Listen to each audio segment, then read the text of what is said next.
Hello there. I thought I'd just share my screen and show this little hint and tip that you might find useful.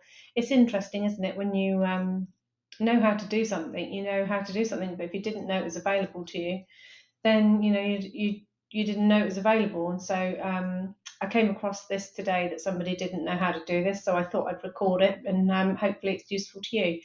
So what it is, you can see here, I've got a Google Sheet here, and this is one that a template that we give away in our signature program. And what I want to do is when I share this sheet with people on my students on the course, I don't want them to overwrite what I already have here. And so very often you see with a Google Sheet that people say in big bold letters up here, say, make sure you make a copy.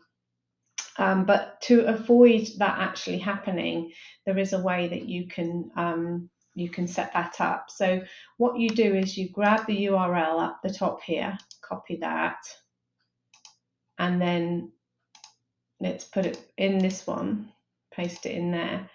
But delete all the way up to that forward slash at the end. So delete, edit onwards, all the way up to that forward slash and put copy, and then hit return.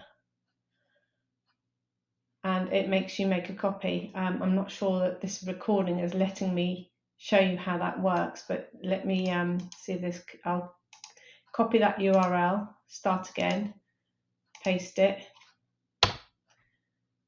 and what it does is it makes you make a copy. You can't overwrite the original one, and then you just hit make a copy, and there we go.